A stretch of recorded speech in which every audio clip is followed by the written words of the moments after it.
सर्व संपलं असं कधीच होत नसतं. या कथेचा 64वा भाग. कथेचा भाग 1 पासून 64 पर्यंत आपण जर ऐकाल तर तुम्हाला छान लिंक लागेल. असो, जी लोक आत्ता जॉईन झालीत त्यांनी कवी प्रवेश यूट्यूब चॅनलवर जाऊन सर्व संपलं असं कधीच होत नसतं हे टायटल सर्च करा. भाग 1 इथपासून आजचा हा भाग 64वा. शोधा, पहा आणि कथा एन्जॉय करा. अनूप आणि अजय सर हॉटेलमधलं सर्व काही उरकून बंगल्याकडे रवाना झाले. बंगल्याच्या गेटजवळ गेलं की हॉर्न वाजवणे ही आदित्यची सवय. त्याप्रमाणे हॉर्न वाजला आणि एव्हाना राजावाजाला पण सवय झाली होती. हा हॉर्न वाजला म्हणजेच आपले मित्र आलेत. सायण्णाच्या मागोमाग ते दोघंसुद्धा दुडूदुडू धावत त्या गेटपर्यंत यायचे, आम्हाला वेलकम करायचे. हे आता सवयीचं होऊन गेलं होतं. असं अनूप अजयला बोलत गेला. हो ना सर? अप्पा, या दोघांनी आपल्याला वेलकम करायची किती सवय लागली ना आता. चला, किती आपलं मनापासून स्वागत करतायत. नाहीतर आप्पा, पूर्वी मी एकटा यायचो ना घरी, मनामध्ये एक खंत असायची आई बाबा गेल्यापासून. अरे तसं पाहिलं ना तर मनापासून वाट बघणारं आज त्या बंगल्यात कोण आहे आणि मी का चाललो आहे घरी. होतं ना, आपल्या हक्काचे आई वडील जेव्हा जातात आणि त्यांच्या गेल्यानंतर जेव्हा पहिलाच दिवस आपण घरातनं बाहेर पडलेलो आणि संध्याकाळच्या वेळेस आपली कामं उरकून घराकडे परतत असताना काय वाटतं मनाला आणि किती यातना होतात या सगळ्या. तसं पाहिलं ना तर या अनूपच्या यातनांमधून मी स्वतः पण गेलो आहे. त्याच्यामुळं मला अनूपचं म्हणणं खूपच पटलं. अजय सरांनी नुसतीच मान हलवली हो आणि राजाबाजाला एक प्रेमळ साथ घातली. राजा कसा आहेस, बाजा तू कसा आहेस, असं आपलं अजय सरांनी लगेच त्यांची विचारपूस केली. मोठ्या प्रेमाने ते अजय सरांच्या जवळ आले. अजय सरांनी त्यांना खूप प्रेमाने कुरवाळलं. सायण्णाला विचारलं, काय झालं, दिवसभर खाल्लं काय यांनी. म्हणजे एखाद्या आप्त स्वकीयाची चौकशी करावी तशाच पद्धतीने अजय सरांनी सायण्णाकडं त्यांची चौकशी केली. कारण आज सकाळपासून रात्रीपर्यंत अनूप आणि अजय आपल्या त्या उद्घाटनाच्या कामात फिरत होते आणि आज इतक्या उशिरा घरी पोचले होते. रात्री तसं काही फारसं कोणाला काही खायचं नव्हतं. सायण्णाला फोन करून कळवलं होतं अनूपने. त्यामुळं फक्त मग मस्तपैकी कॉफी प्यायची आणि गप्पा मारायच्या असं ठरलेलं होतं. त्यामुळं मग रेवम्मा ताईने मस्तपैकी कॉफी बनवली, डायनिंग टेबलवर आणून दिली. दोघांच्या थोड्या गप्पा तिथे झाल्या आणि त्यानंतर मग कॉफीचे कप ठेवून दोघांनी अनूपची खोली गाठली. आज अजय सरांना अनूपशी तसं पाहिलं तर जे बोलायचं ते बोलून झालं होतं, पण त्यात पुढचंही काही सांगायचं होतं, उद्घाटनाची काही चर्चा करायची होती. आणि मुख्य म्हणजे आमंत्रितांना आमंत्रणं पाठवलीस का, कोणी राहिलं आहे का, कारण एकच दिवस मध्ये राहिला होता. अनूप बोलला, आप्पा मी आलोच फ्रेश होऊन. अजय सर फ्रेश होऊन आले होते, बसले. अनूप पण आला आणि मग त्यांच्या मनसोक्त गप्पा सुरू झाल्या. दिवसभराचा इतिवृत्तांत अजय सरांनी सांगितला. अनूप पण बोलला, माझ्या जितके म्हणून जवळचे होते त्या सगळ्यांना मी व्हॉट्सअपद्वारे मेसेजेस केलेले आहेत. काही महत्त्वाच्या व्यक्तींना फोन करून त्यांना मी सगळा डेटा पाठवलेला आहे, लोकेशन पाठवलेलं आहे आणि टायमिंग दिलं आहे आपल्या उद्घाटनाचं. सकाळचं 8 ते 9च्या दरम्यान लोक जमा व्हायला सुरू होईल आणि आपण तो समारंभ पार पाडू. आप्पा, तुमच्या काही आमंत्रणं काही राहिली आहेत का, कोणाला कोणाला सांगितलं? मुख्य गोष्ट आप्पा, तुम्ही डिसुजा साहेब, मौला शेख साहेब, मिलिंद कुलकर्णी साहेब, त्यांचे सहकारी या सगळ्यांना आमंत्रित केलेत की नाही? तुमच्या त्या दत्त मंदिराचे ट्रस्टी अरे हो, ट्रस्टींना तर मी बोलावलंच आहे, सांगितलं आहे. हां, आता राहिलं डिसूजा साहेब आणि इतर कंपनी सगळी, त्यांना अरे मला असं प्रत्यक्ष जाऊनच सांगावं लागेल ना. ते मी उद्या चाललो आहे, कारण ही सगळी बिझी माणसं आहेत. त्यांच्या परत तारीख वार लक्षात नाही राहिला म्हणजे आज उद्या मी जाईन आणि लगेच त्यांना परवाचं आमंत्रित करेन. इतकं बोलून आप्पांनी त्यांची रूपरेषा सगळं दिवसभर काय झालं, अनुपमा कशी तयार आहे, निखिलला काय काय सांगितलं, हा सगळा इतिवृत्तांत आप्पांकडनं ऐकताना अनुपलासुद्धा खूप बरं वाटलं. हॉटेल तिरुपतीची आज एक छोटी का होईना दुसरी ब्रँच आपल्या अजय सरांच्या पायगुणामुळं, त्यांच्या धडाडीमुळं, त्यांनी लीड घेतल्यामुळं आपण हे करू शकतो आहे, ही मनोमन अनुपला नक्कीच जाणवते. आणि मग त्या स्नॅक सेंटरचं नावसुद्धा ठरलं होतं, गोविंदा. Govinda snack centre. म्हटलं जातं ना आपल्याकडे की बालाजी हे श्रीकृष्णाचं रूप आहे.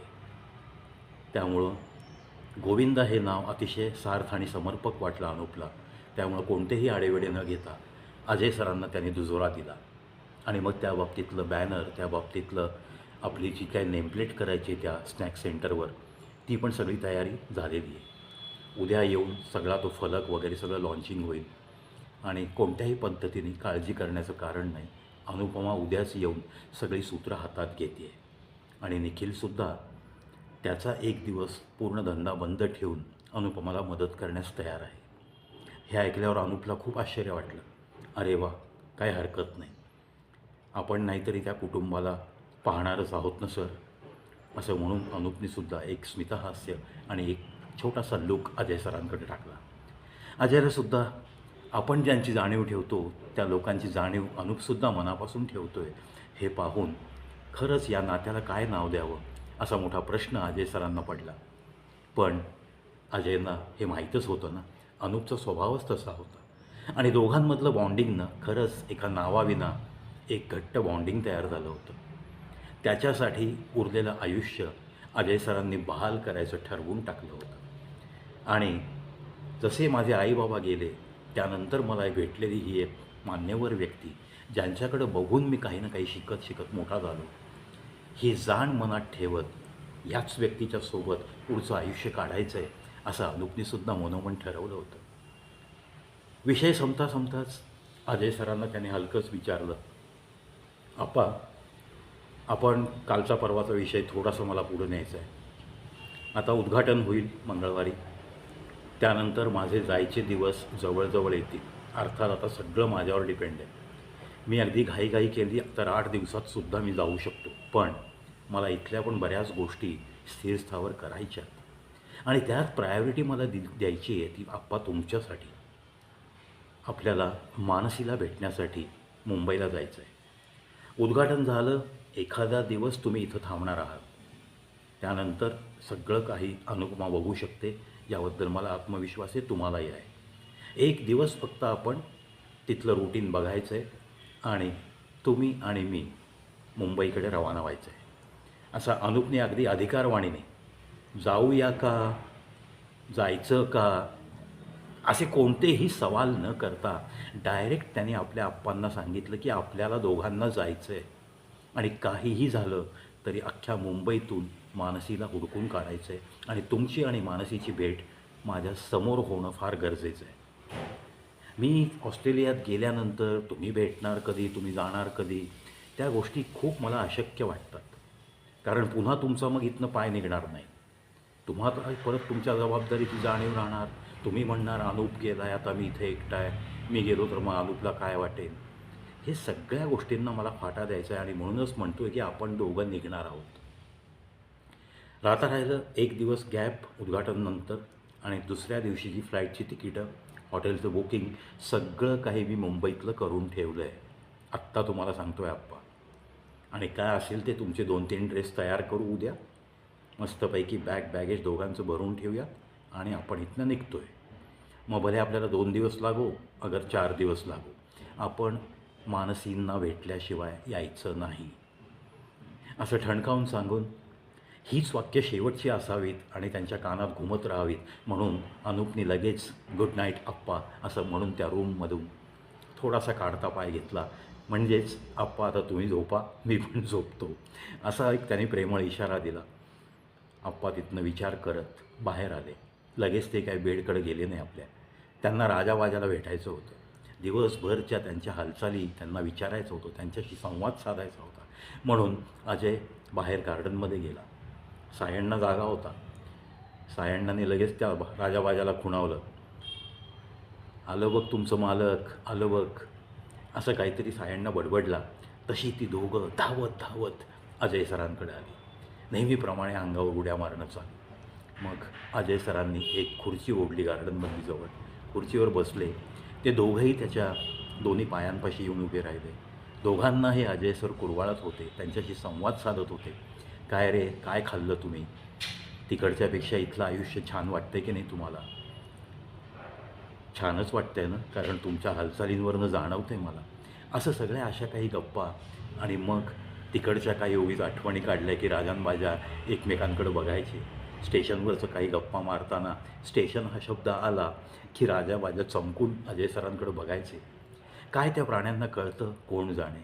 आपली भाषा कशी ते जाणतात तेही काही कळत नाही. एकमेकांमध्ये कसं हितगुज साधतात ते.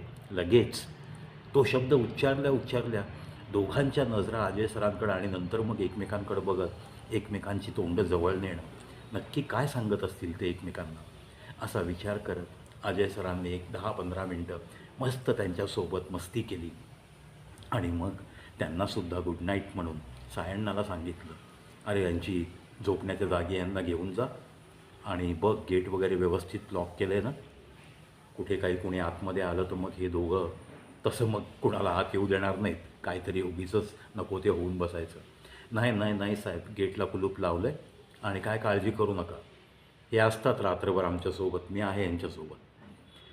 अर्थात राजाबाजाला छानपैकी झोपण्यासाठी बसण्यासाठी एक खोली, त्यांचं स्वतःचं वेगळं असं त्या दोघांसाठी एक टॉयलेट, अशी सगळी बरदास्त त्यांची ठेवली गेली होती. आणि खरोखर एक आनंदी जीवन त्यांच्या पण वाटणीला आलं होतं. जे आपल्याला मिळालं तेच आपण राजाबाजाला देऊ शकलो. आणि अर्थात याच्या पुढचा नंबर अनुपमा आणि निखिल आणि अनिल, म्हणजेच निखिलच्या परिवाराकडं मला जे काही करायचं आहे त्यांच्यासाठी ते ते करत करत मी जगणार आहे, असंच मनाशी काहीतरी पुटपुटत अजय सर आपल्या बेडकडे गेले. अनुपने एक चांगला डोस दिलाच होता. तसं पाहिलं ना तर त्यांच्या मनातसुद्धा, अजयच्या मनातसुद्धा मानसीला भेटण्याची, पाहण्याची खूप मोठी उत्सुकता लागून राहिली होती. कारण तसं पाहिलं तर आता आयुष्य राहिलं आहे किती, हाच विचार मनात येत होता. त्यातून मानसी थोडीशी अजय सरांपेक्षा मोठी, त्यामुळे तिचं तरी किती राहिलं आहे. मग जर ती आता एकटी असेल, जर तिला काही पास्ट नसतील, तर मग आपल्याला कुणासाठी तरी जगायचं आहे. त्यामध्ये तिचा पण नंबर टॉपला आहे, इतकं मात्र नक्की अजय सरांनी मनाशी ठरवलं होतं. अशाच विचारात मग अजयने पाठ टेकली. पण अशा विषयानंतर त्यांना झोप लागेल तर नवल ना. पहाटे 2-2:30पर्यंत अजय सरांना अधूनमधून राजावाजाच्या भुंकण्याचा आवाज, कारण गेटपाशी काही खुट्ट झालं तर ते बिचारे दोघं भुंकायचे. आणि अशाच परिस्थितीत अजय सर आपले तळमळत बेडवर नुसते पडून होते, डोळ्याला डोळा लागायला तयार नाही. पहाटे 3-3:30ला कधीतरी त्यांना झोप लागली असं त्यांना जाणवलं. आणि मग सकाळ झाली, मॉर्निंग वॉकला जाण्याची वेळ झाली, म्हणून खडबडून अजय सर जागे झाले. आणि नेहमीप्रमाणे थोडंसं फ्रेश होऊन अनुपला डिस्टर्ब न करता सायण्णाला सांगून त्यांनी गेट उघडलं आणि मॉर्निंग वॉकसाठी राजावाजाला निरोप देऊन ते निघाले त्याच क्रीडांगणाकडे, ज्या ठिकाणी आता गोविंदा स्नॅक सेंटरचं उद्घाटन होणार होतं. मित्रांनो, अजय सर तर खूप आतून मनातून भारावून गेले होते. जी काही प्रगतीची घोडदौड चालू झाली, जे काही सगळं सकारात्मक घडतं आहे अनुप भेटल्यापासून, त्या गोष्टींचा विचार करत करत मस्तपैकी सकाळचा भरपूर ऑक्सिजन घेत मोकळ्या हवेत फिरत फिरत क्रीडांगण कधी आलं अजय सरांना कळलंच नाही. अर्थात तो पण रस्ता आता त्यांच्या पायाखालचा झाला होता. पाहूयात क्रीडांगणामध्ये त्यांना कोण कोण भेटलं. आणि नक्की त्या स्नॅक सेंटरकडे ते गेले. मग तिथे तो डिजिटल फलक लावणारा आला का, कारण त्यांनी त्याला सकाळी 7:30ला बोलावलं होतं. आणि त्याच अनुषंगाने त्यांची पावलं झप झप झप त्या क्रीडांगणाकडे गेली होती. पाहूयात त्यांची कोणाकोणाची गाठभेट झाली. पाहत राहा, ऐकत राहा सर्व संपलं असं कधीच होत नसतं. या कथेचा 65वा भाग घेऊन लवकरच भेटूया.